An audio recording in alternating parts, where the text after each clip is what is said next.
Greetings all, BWS2K here once again with Scott Summers in the background. We've got no video today, some technical difficulties going on there, but we have our third entry in the Sentinel Man series that we'll be doing today. A couple things I want to cover before we begin though. I will try to timestamp the end of the intro for those of you who just want to skip right to the action. So that's a little bit of a reminder to editing BW there. This next one is called the Rhino's Rage. And we've got a couple new things to show you on the screen. Because when we do stunts, ordinarily you would name those stunts when you activate an opportunity from the Watcher. As a player, when you spend a plot point to activate an opportunity from the Watcher, that's a mouthful to say, you get a stunt die. Oops. For the purposes in the game, like in the book, you're supposed to name them and describe what you're doing. In my experience, some folks just aren't super great with coming up with a stunt name like right there in the moment, and they think of it later. And if you've watched our series, then you know that I kind of fall into that category. So Scott had the idea to make some stunt die tokens. And because he is who he is, they're very gaudy. They say stunt die on them, and it looks like an explosion or lava or something going on in the background. But we'll just use those kind of the way that we use plot points, and just put them there, and when we use them, just move them back over. And that way it doesn't have to, we don't have to break the flow too much to do text.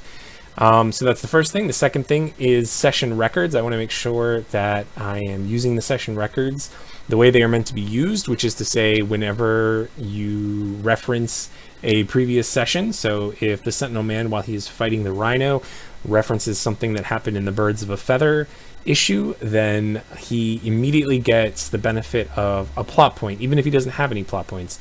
So anything that a plot point can do, it triggers immediately. He can do that, and he can do that once per session for each of the sessions that he has on record. So he could do that 2 separate times, once for Birds of a Feather and once for Phantom the ATM.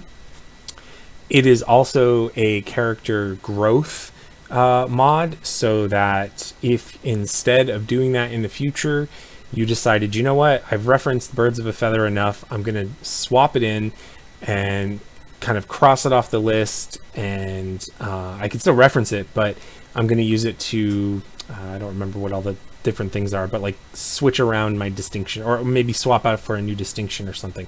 You use it to essentially upgrade your character, upgrade your sheets, and there's a list in Cortex Prime Handbook about the ratio, the cost for doing that.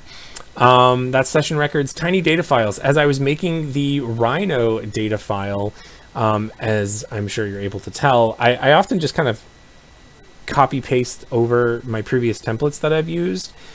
And that's honestly because when I'm designing the data file, and maybe this harkens back a little bit to when we were making our own data files, but there's a I don't know what the word is. I try to streamline. Like, for instance, in this session, I kind of have an idea of what Rhino is going to be doing because of the session intro and or the scene, the scenario write-up in the New York module that we're using. I kind of know what he's doing. So I know what powers are most likely to come into play and his specialties. So is he a computer person? Maybe he is, but I don't see that coming into play here. So even if he is technically, maybe in another situation, he might have, tech expert or something like that. It's not really going to come to bear on this sort of vignette that we're telling. So a lot of times I'm able to just reduce my GMCs down to just a couple traits. And I can see a third trait going in there, or a third specialty, and there's nothing wrong with that. But I tend to like, more concise data files. That's just a personal preference. It's not necessarily how everyone would approach it, but I find it easier that way. And like I said, I've got a template, so I just kind of swap things in and out. And in terms of room on the page, the Sentinel Man, I've augmented the data file already to get rid of the milestones piece at the bottom and make more room for SFXs and for readability to make the font larger. But even then, there's still obviously a lot of white space here, right? So I like to keep it concise visually as well. And then the last piece I have written here in my list is final issue, which, like I said, I have a mind that however we end this, I think we'll take a break from Sentinel Man, and I may even need to take a week off not sure exactly. Well, maybe not. It depends. Of course, it's the internet, so this really isn't going to bother anyone, anyone in the long run anyway. My reason for that, I have a couple different reasons. The first one is more on the technical side of things. I found some software that I'm going to tinker with and see if I can use that, and I think ultimately in the end I will be able to edit better. I really miss the editing software I used to use a couple years back, where that had just I don't want to say it was more, I don't like to say something's better than another thing, because obviously we've been making do with what we have, but I'm excited to try out some new software. It may take me a little while to get the hang of it, so I'm gonna kind of do a break from Sentinel Man, and we'll go in a different direction to both try out the new software and also just take a break. Sometimes you want to switch it up, do something new. So those are my reminder pieces over here, and then for the setup, I'll read what I have written here. It says, the Rhino's rage. Rhino is causing a ruckus down at the pier, and local law enforcement is trying to rescue bystanders while waiting for a Caped Crusader, could be any Caped Crusader or uncaped Crusader, right, to show up, but no can do while Rhino isn't distracted.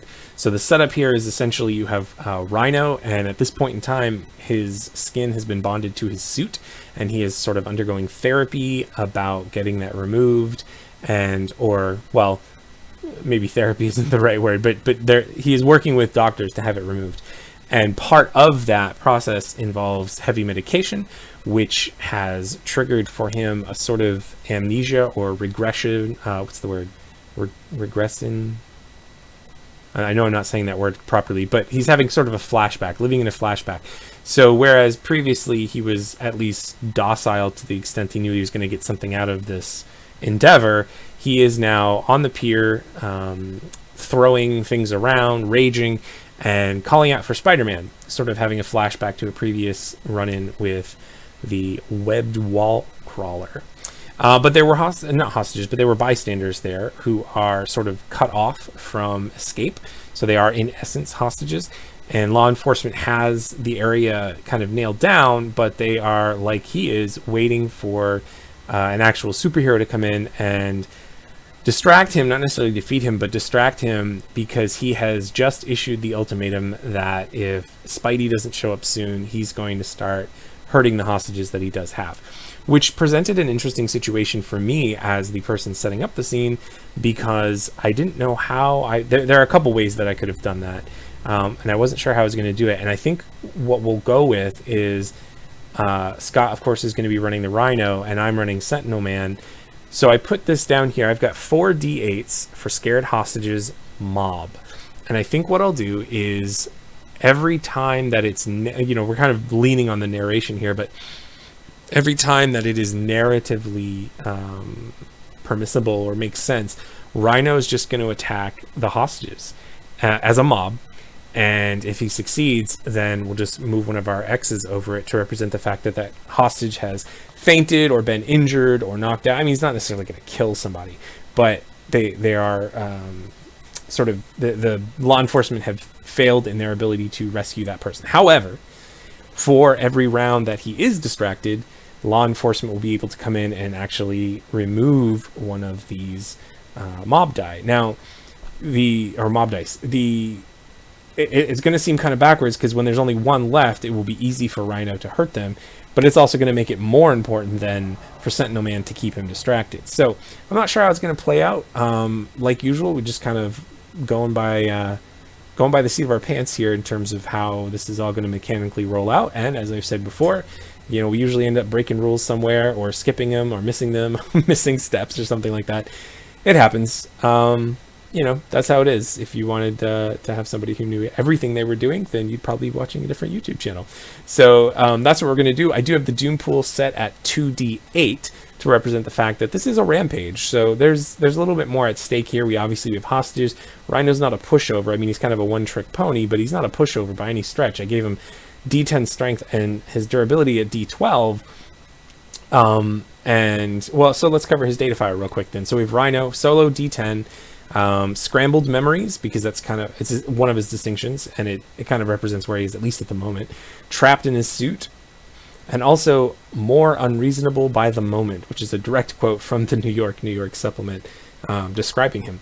So he's got his D10 strength, his D12 durability. He has an SFX called charge, and it says use strength and durability in the same action roll for no additional cost. Usually as a player you have to spend a plot point to use an additional power trait, and as the GM you would have to spend a doom die presumably equal to the trait that you are adding in.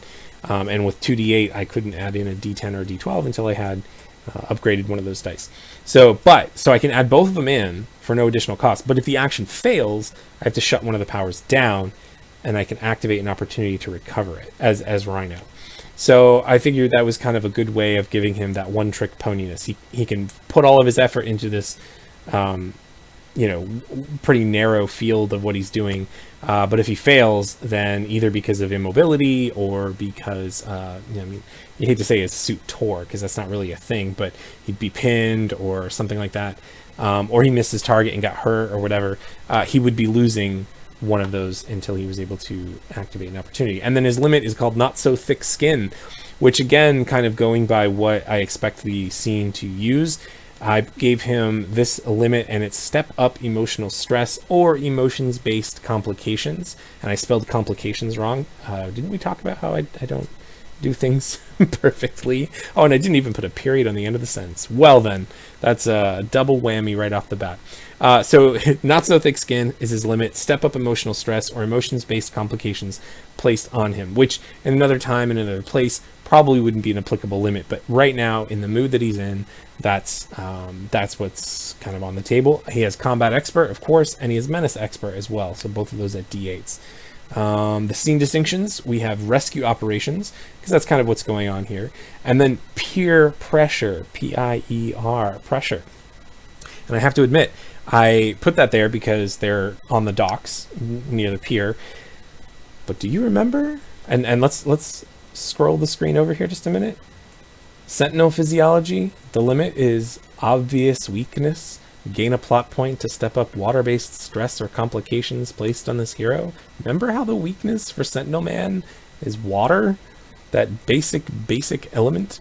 So I went with peer pressure, both to represent the overall situation and then certainly the situation as it applies to Sentinel Man. I'm not sure how that's going to play out either, but it could be, I don't know, maybe Rhino's going to throw him out into the bay or something like that. Okay, let's see. We got me, we got Scott, we got our tokens in the need to act section, and I think we're good to go. So that is the setup, and we are set to go. Now, I think in terms, so let's, editing BW, do your timestamp. Sentinel Man is probably listening to the radio. It's like midweek, probably like what, like a Wednesday or a Thursday maybe. And I think are we in the summer? I think we're in the summer, right? So it's like in August, maybe early September. He's listening to the radio, and things have been slow at the shop. Although, his last couple run-ins have earned a little bit of notoriety. That sort of the novelty is kind of worn off. And he's sitting at the desk up front, and some of his guys are working out in the bay and on a car, pulling it apart and for parts. And he's got the radio on maybe, and he hears, or I think we determined he had a police scanner. So he's got the police scanner on, and he hears sort of the APB that Rhino is going crazy down by the pier, and there are hostages trapped on the other end. So I think visually you've got sort of the dock that's on the coast, and then you have the pier, like the sort of like bridges that kind of go out into the water, and then usually more inland you have like building structures and things like that. So I think he's probably right there on the coast, and there's people out maybe on some small watercraft and out on the end of the piers, like out into the water, so they can't come further inland with Rhino between them and the mainland. So the police scanner lights up, and Sentinel Man perks up at that. It's a kind of a slow day. He throws the closed sign, flips the open to closed on his door, hollers back to the guys, "I'll be right back, fellas," and takes to the skies, and moments later arrives on the scene. I think as he begins to settle down and make his landing near the police officers, we'll have a big what are they called? The big cargo containers just come flying through the air and smash into some, middle of the road somewhere behind them. And whoa, what was that? And the officers are like, not really sure. I mean, they recognize, some of them are probably, getting used to him and maybe have been there, like when they were at the Manchester Hotel when the Birds of the Feather were there. And they probably recognize him, but it's kind of like, oh, we were expecting, someone else. So it's probably just kind of looking at each other like, we're grateful, but we'd be more grateful if you were, someone else. That kind of vibe coming off. But they explain the situation to him. Okay, he says, let me see what I can do. Meanwhile, you see what you could do about getting Spider-Man down here. Now, of course, Sentinel Man has an obvious motive for wanting to hobnob with Spidey that, has nothing to do with stopping Rhino. But it's a good excuse, right? So, yeah, okay, you got it, sir. And he kind of flies over to where Rhino is, and Rhino sees him, and we'll start the action round. And I think Sentinel Man at first is going to try to sort of talk him down, and I think we're gonna just go right for the emotional stress. What are you doing, man? Everybody's got a rough day. Can't be all that bad. Look at all these people that are gonna get hurt, right? So it's not gonna be a huge pool on Sentinel Man's part, but that's what we'll go with. Sort of trying to talk him down, talk some sense into him. I can see where someone might say this would be a mental stress, but it's almost the opposite of that, in terms of he's not so much trying to make sense to him because he's kind of in that addled state, but he's trying to appeal. Even if you forgot who you are or where you are, most people don't want to hurt hostages, right? Excuse me. So, I didn't bring up my marble mug of water. Sentinel Man's weakness is water. My weakness is not having my mug of water. That's okay. So Sentinel Man's going to roll to do that. So we got solo. So we got 1d6. Should we do from the TV? Let's do from the TV. Like, don't you know? Maybe Rhino will recognize him. Don't you know, man? This isn't the way to do things. So we'll use that as a D8, but then we'll also use peer pressure as a D4, and grab a plot point for that, because he is close to the water. Whoops, not a wrong thing there. There we go, plot point. The question then becomes, do you think he knows that he's weak to water? Probably his systems would like alert if he gets too close. So maybe there's like this low level, like yellow alert kind of situation going on. Like his scanners are warning him to not fall in the water. Enhanced durability, enhanced flight, enhanced senses. I can't see a case for any of those. Psychic resistance, telekinesis, telekinetic blast. Can't see a case for those. Combat expert. Business expert. Do we want to say business expert? Is there right? Not really. That doesn't really apply either. Nope. It's just kind of a tiny opening roll here. Let's see what we do. 2, 6, 4. So that's a... Okay, that's not bad. You can do a 10 with D6. E-stress. And then to have Rhino reacting to that, his solo D10. So this is mostly going to be him, like, first of all, he's never seen Sentinel Man. Maybe he's heard of him, but it's unlikely where he's been. But then you never know. Some of the best stories are when criminals kind of go a little starstruck themselves. So maybe he's heard of him. But in the moment right now, like, he's not really paying attention. He's not really he's more unreasonable by the moment, right? So we do 1d10 solo. We'll do more unreasonable by the moment. 1d8. Do we want to use the d4 rescue operations or peer pressure? Let's use peer pressure. I really like that, and I like puns too, but I like that fits. It's very versatile. So let's add a d6 to the Doom pool. So now we've got 1d6 and 2d8. And then strength, durability, not so thick skin, combat expert, menace expert. Menace expert might apply. Yeah, we're going to throw it in there. Menace expert. Scott knows what he's doing here. Menace expert. So This will be his reaction roll. Oof, that's a good roll, Scott. Oh, but you rolled a 1. Guess what? I'm going to spend a plot point and I'm going to buy it from you so I get one of those fancy new stunt die tokens that you made. Just put it right there. But you definitely beat me here. So what do you want to do about that? All right. You're a cruel co-host, but we'll roll with it. So Scott's going to go total of 15 because he's going to add the 10 and the 5 with that D8 effect. And he's going to spend one of the D8s from the Doom Pool to inflict that D8, that 3 over there, to counterattack on Sentinel Man.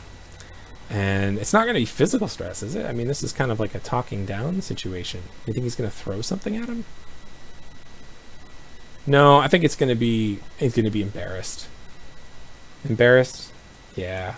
Rhino doesn't recognize him. Who are you? I mean, the guy's fought the best and he's been around a while. But he's never seen Eddie.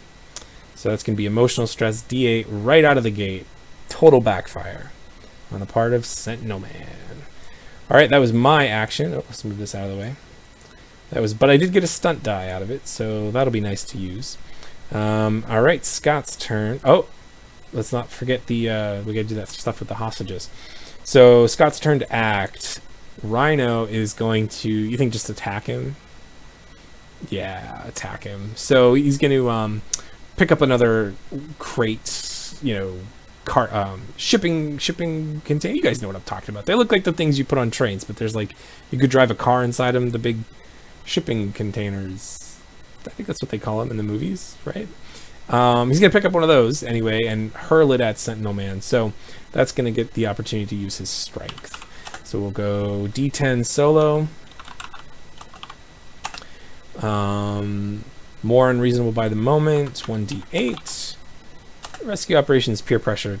Meh, I don't think there's so much. Those don't really apply in the way that they're meant to. But strength, will throw d10 in there again for that. Charge cannot apply. Limit doesn't apply. Combat expert, 1d8. And this is to deal physical stress. Yeah, this is to deal physical stress. Got us right, I guess. So altogether, you do 12. You can do 12 with a d8. Or you can do 11 with a d10. I don't know, what do you think? Scott's feeling risky. He's going to go with the 11 with the d10 effect for physical stress. So that's his action, and then we'll have Sentinel Man do his reaction. Sentinel Man's just going to dodge in place where he is. Because, like I said, he was kind of like hovering over the scene, not too far away, but enough that he could dodge. Rhino's not a speedster or anything. He's not like, it's obvious what he's going to do. And of course, having chatted with the police officers, Sentinel Man isn't necessarily trying to defeat Rhino. He's just biding time so they can get the hostages out of there. That's the win, really, here. So he's got a 1d6 solo. I Sentinel from the TV refuse. I think I Sentinel because out of 1d8, because that's kind of like his systems would recognize the incoming piece. So we'll throw enhanced senses in there as well. Peer pressure, nah. Do you think peer pressure? I mean, it didn't really apply when he was throwing it. I guess it kind of applies now. No, we'll be fair about it. We won't do it. Step up or double. Nope, we don't want to do that. We don't want to do that. So none of that matters. And then bonus features, telekinesis. Well, obviously this thing's going to land somewhere, right? So I think he'll dodge, but we'll throw telekinesis in there just to represent the fact that maybe he's going to try to catch it and set it down calmly. And maybe even by doing that, he can sort of show Rhino that calmer heads can prevail here. This is sort of a de-escalation in a sense. Combat expert certainly applies. 1d8. Not too shabby. You went with an 11. I can do a 15. Or I can do 7 and 6 is 13. You know what I could do, Scott? And I don't know that going with a 12 would have helped you either. Because if I... oh, I've got to keep it, though. Because I need to use it for the counterattack, so I can't do that. Well, I can beat an 11 anyway. I can do a 7 and a 6 for 13. With the D10 effect. And I will spend a plot point to counterattack.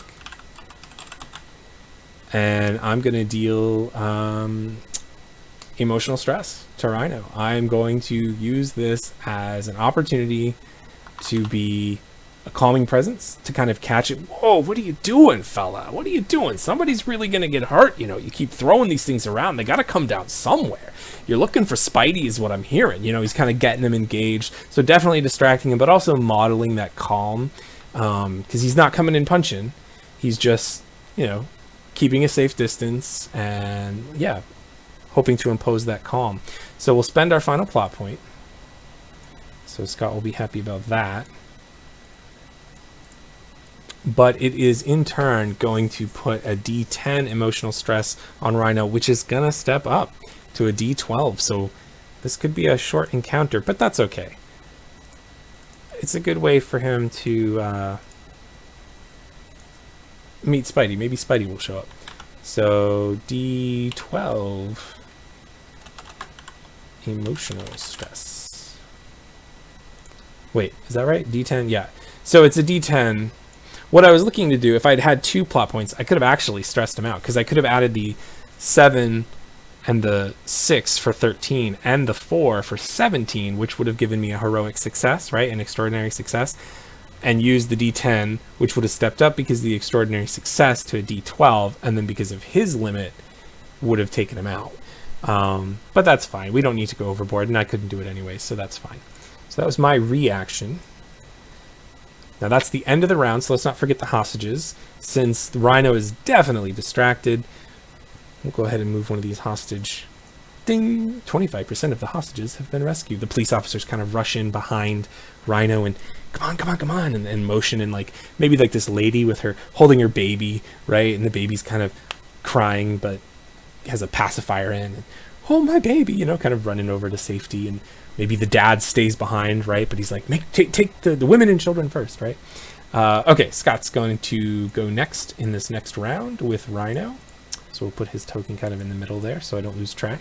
Much easier than playing by myself. I gotta say, since we gave Scott his own token, that was a stroke of luck right there, or a stroke of genius, excuse me.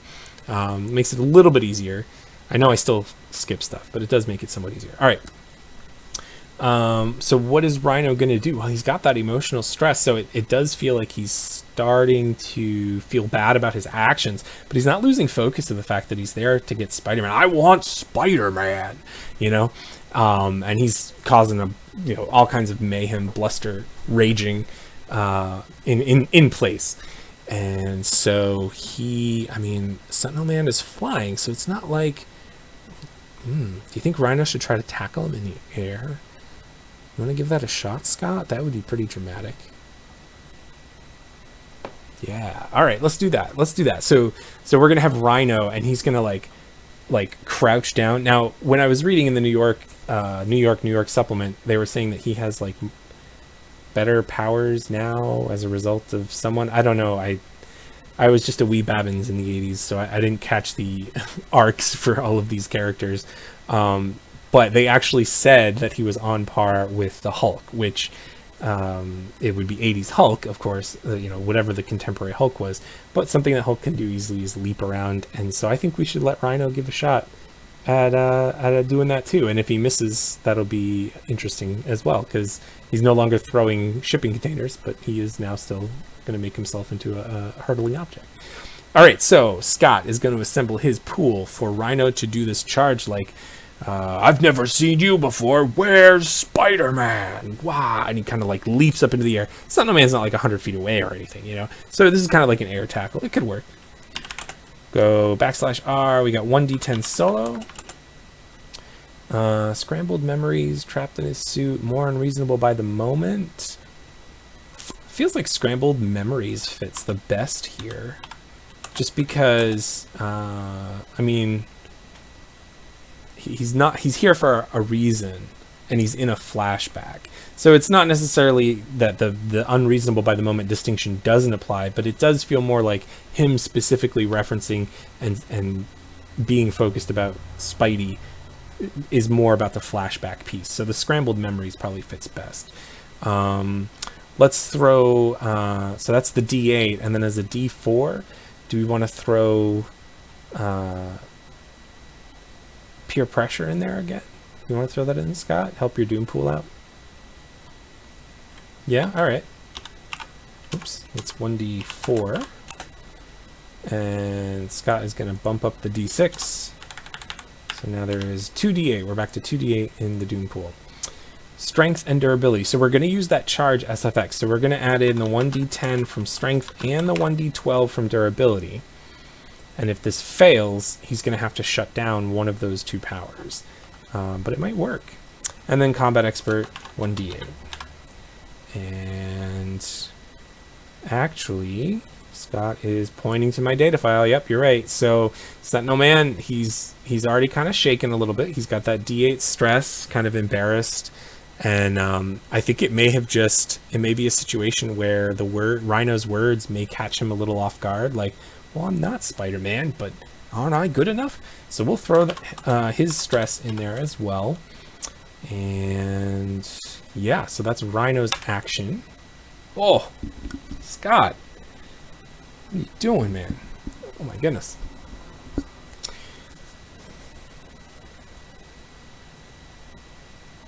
Well, I mean, this is obviously physical stress, right? Scott's gonna go with a 9, an 8, and he's gonna spend one of his D8s to keep a third D8. So he's gonna have a total of 8 and 8 is 16 plus 9 is 25. Total of 25 with a D12 for physical stress. To basically tackle Sentinel Man down to the ground, squish him like the buggy is, and get to where are the people with the masks, you know, where are all the costumed people, right? All right, Sentinel Man, reaction roll, /R or /R, 1d6, he's alone. Sentinel, I think that's what we used last time to kind of avoid incoming projectiles. Peer pressure, definitely D4, because if he goes down, then there's a much greater chance that he's going to get exposed to that water, and maybe some of the water in the air, you know, just kind of the humidity or moisture is making things difficult for him anyway already.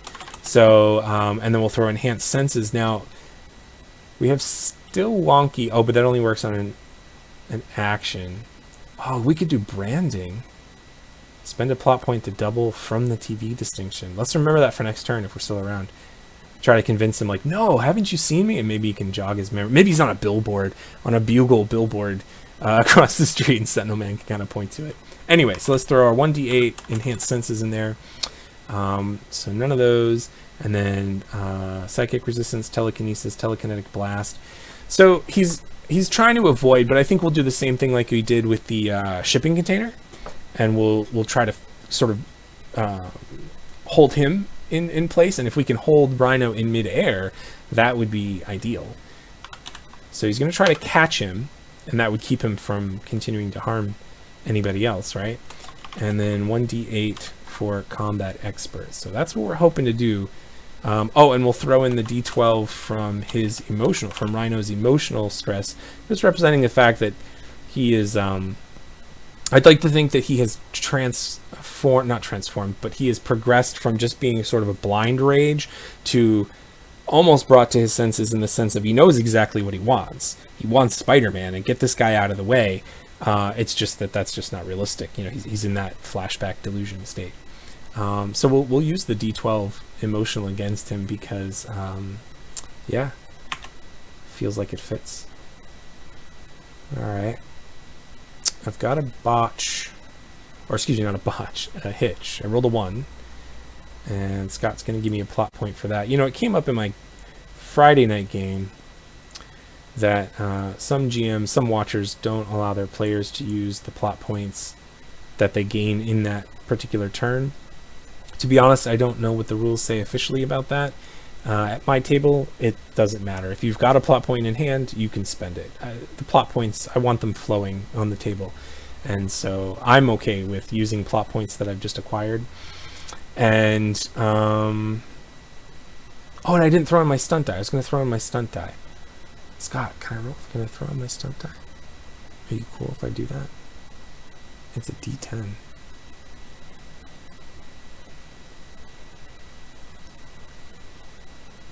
You had a 25, dude. 7 plus 6 is 13. Plus 5 is 18.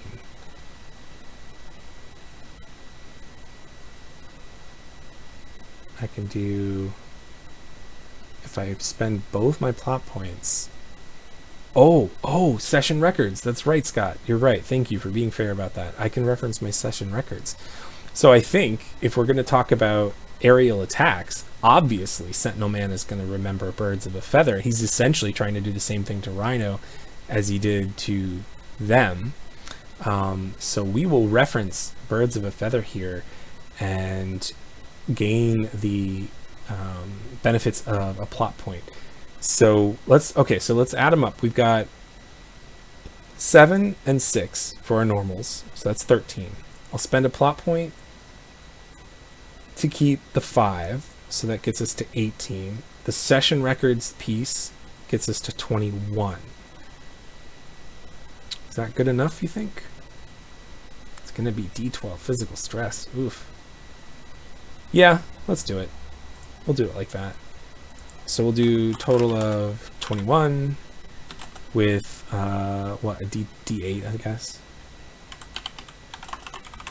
So failure all around, but I do still have that plot point left that I could maybe calm him down with a counterattack. No, I don't want to do that. So you have succeeded, Mr. Summers, spectacularly. Rhino air tackles Sentinel Man, and they crash through the pier, or through the dock, and kind of like in the shallow water, not standing water, but like on the shore, under the pier. And so they're kind of like ankle deep in the water, and because of that, certainly that is gonna hurt Sentinel Man almost as much as the tackle did. And Rhino is kind of shaking it off. You know, they've made this small crater, but now of course the pier may collapse, right? Okay, so that's Scott's turn. So for my turn, I want to step up that emotional piece. I want Sentinel Man to really appeal to Rhino and try to snap him out of this. And he's gonna say, okay, I'm not trying to hurt you here, buddy. I didn't come here.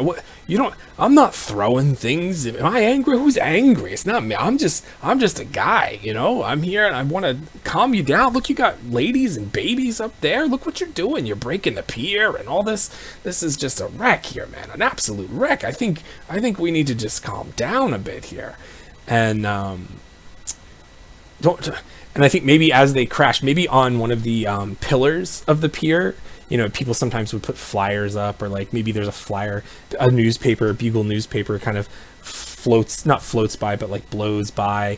And there's like a half-page spread, an advertisement for Eddie's Emporium of Exotic Odds and Ends.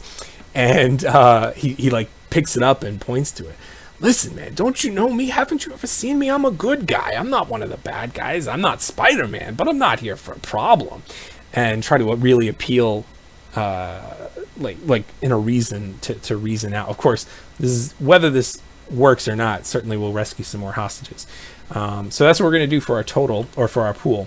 So we're going to go, solo is 1d6. We're going to use from the TV as a D8, but then we're going to use the branding SFX, which says spend a plot point to double that. So we're going to spend our plot point. Spend our plot point. And we're going to make it 2d8 for branding. And certainly peer pressure applies here. So we're going to take that plot point right back.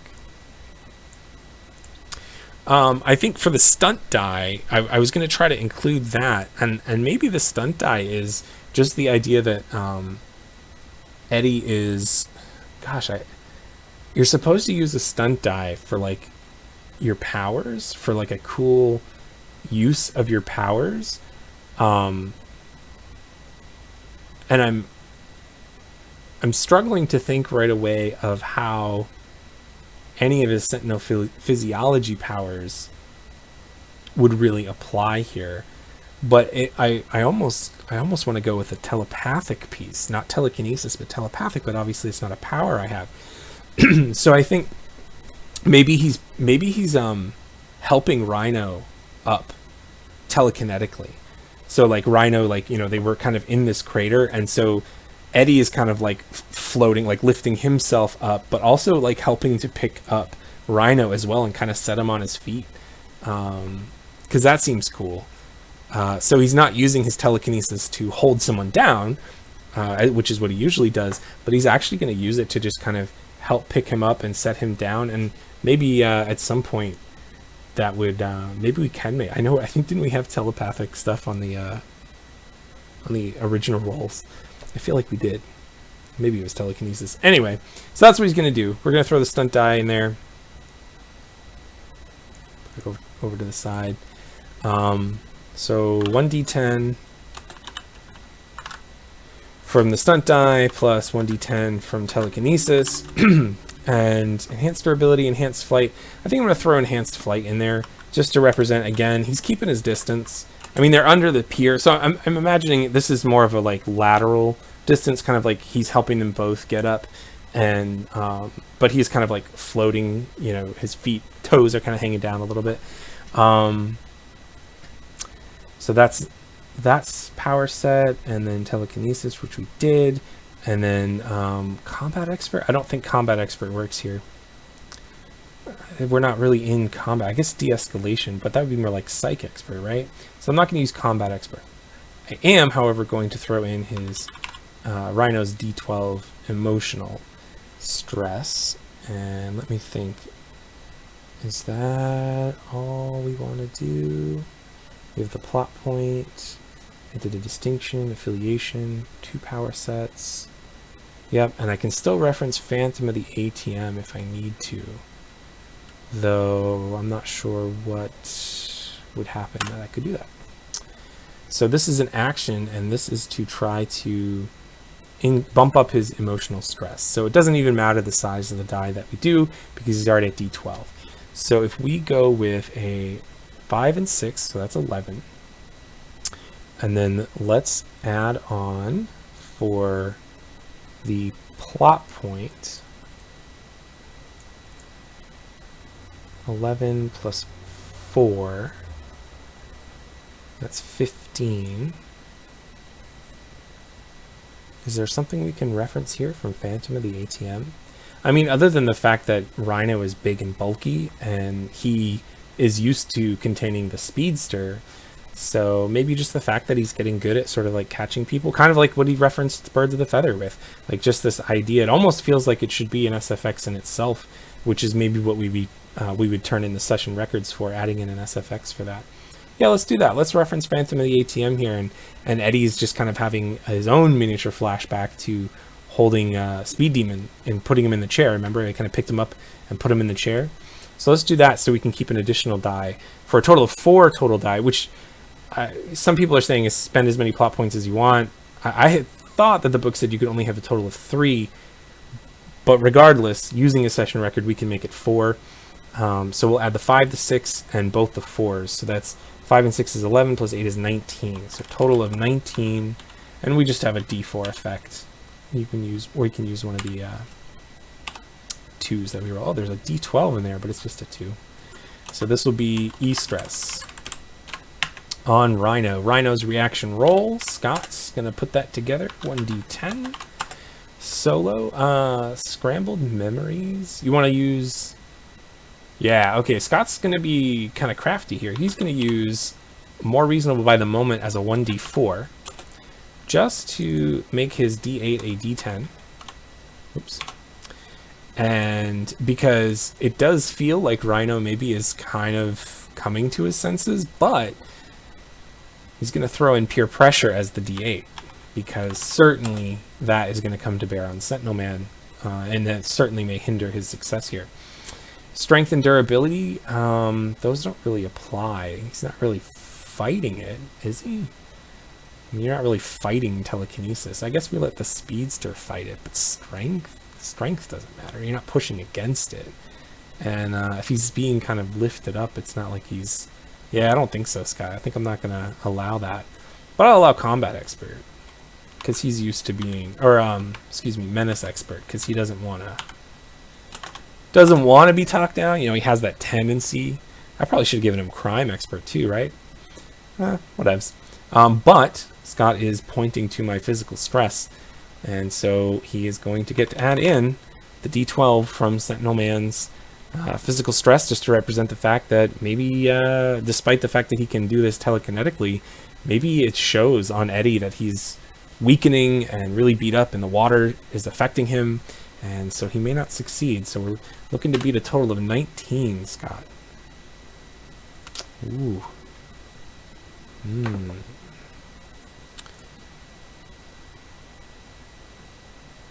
Which I think you can, because you got an 11 and a 7 for 18. You spend your 1 Doom die, you can keep one of these dice, so you'd have 18, and you can keep the 2 and make it a 20. Alright. Okay. Alright.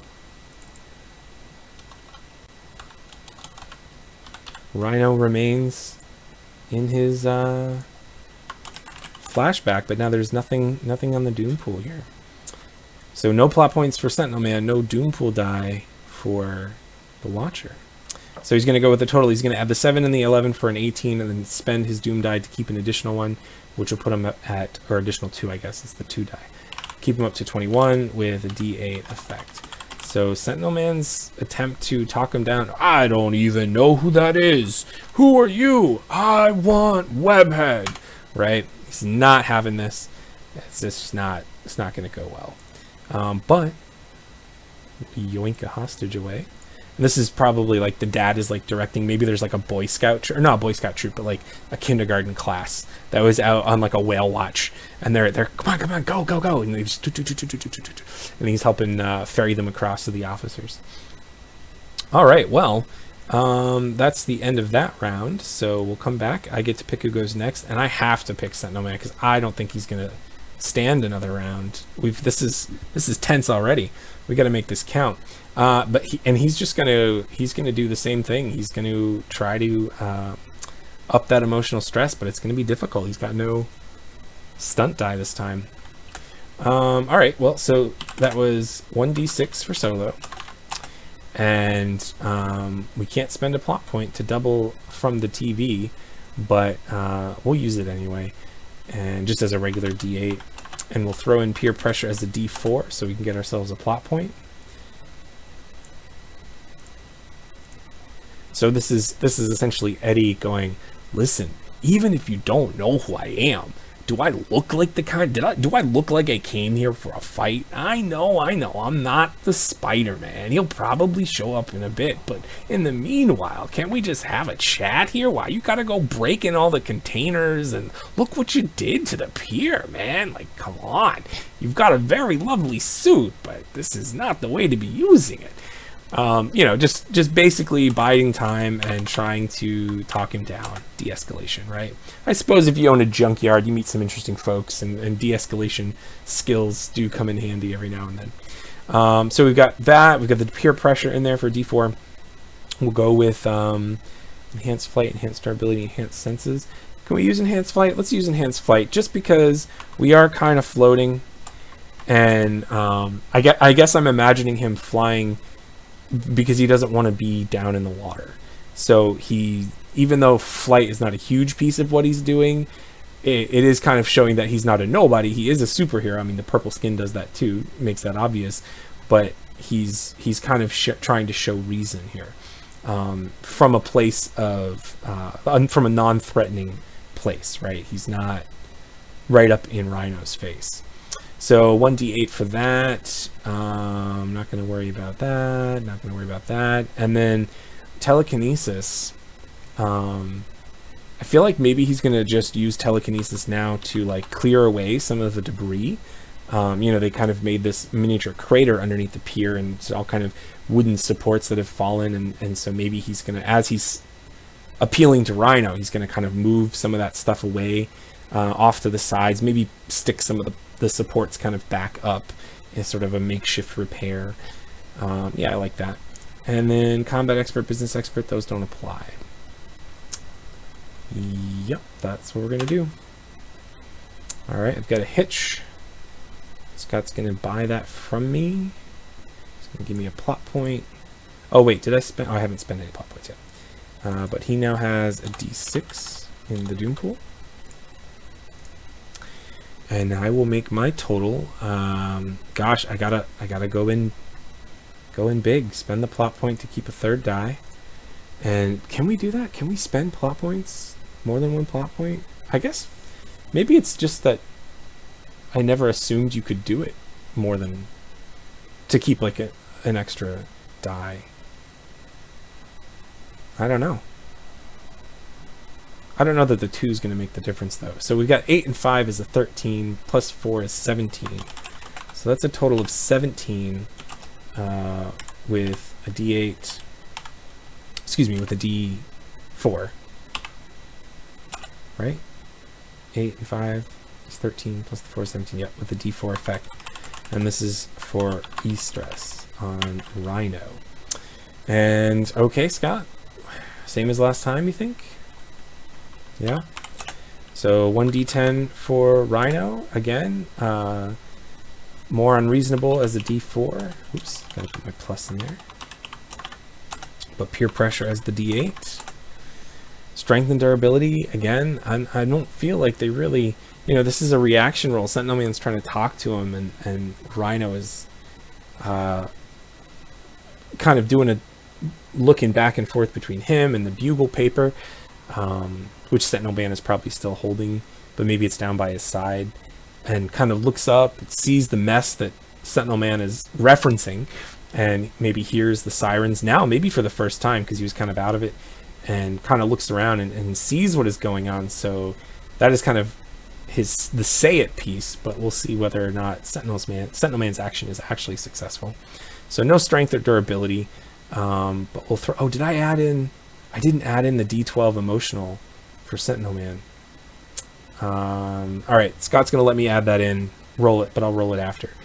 So he's going to add in Menace Expert, and he's going to add in Eddie's physical stress for a D12. Okay, now before he picks his total, I'm going to have Eddie roll a D12, because he should have rolled a D12 from the Rhino's emotional stress, right? Ah, 7. So that does make a difference in the total.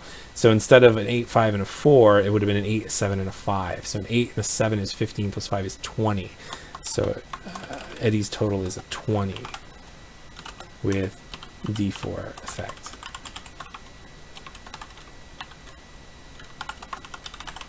Eddie's new total is a D20. All right. Or not a D20, but just a 20. So Scott's looking at his dice now. He's got an 11 and a 7 is 18. He can't keep the 4, but he can keep the 3. And that would do it, but it emptied out the Doom pool again.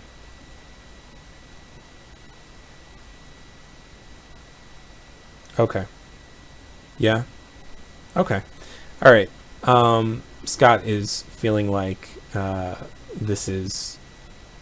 he's happy with the way this has worked out. So he's going to have him fail. So he's going to go with a total of 18, a D10 effect, which, gosh, I guess don't choose the D10 effect, Scott. That would step down the D4 and make the entire thing moot. So Scott goes with a total of 18 with a D8, and his emotional stress, Rhino's emotional stress is stepped up. So Scott's going to describe Rhino as kind of snapping out of it. I don't think he's not necessarily going to recognize who Eddie is here, but here, I should move my token a bit. He's not going to recognize who Eddie is per se, but Eddie's words have kind of pulled him out of the crisis mode that he was in, the elevated state that he was in. He realizes what's going on. He kind of looks down at his own hands, looks at the pier. What's going on? You know, kind of one of those moments. And maybe this is the point where Spider-Man shows up, and he kind of sticks his head over the hole. Hey, fellas, how's everything going down there? And we kind of fade, right, and cut to Rhino walking away, not cuffed. I don't think he's cuffed, but he's going to walk away into one of those transport vehicles for superhumans, and they'll bring him back to his facility. Sentinel Man is helping repair crews, maybe come in and shore up some of the bigger pieces that are broken, and Spidey just kind of gives him his card. I feel like Spider-Man would give him a business card, like, "Hey, thanks for the help. If you ever need your backup, just give me a shout." And gives him a business card, but the business card is just like a picture of Spider-Man's face, like his head with like a web background. Like there's no phone number or anything. It's just Spider-Man. And then and he flips away, and that's that. And I think maybe as the camera kind of pans out, or I guess if we're thinking comics, as the panels kind of zoom out on the day, I think you'll see the headline on the next Daily Bugle issue of, and this time it's going to be front page, because it certainly is a big deal. And he's kind of splashed on the front page. Sentinel Man, New York's newest hero? You know, question mark, in that sort of sensationalist J. Jonah Jameson way of speaking. And that's good. And that's a really great high note to sort of take a break from our Sentinel Man issues and try something else moving forward. So I don't actually have anything to say as a wrap up. So thank you for joining us once again. If you have any questions, comments, observations, let me know in the comments. If you have anything you want to say, BW, please do this, or don't ever do this again. Let me know. I appreciate any and all feedback. Scott and I take it very seriously. Other than that, we will see you next time. Excelsior.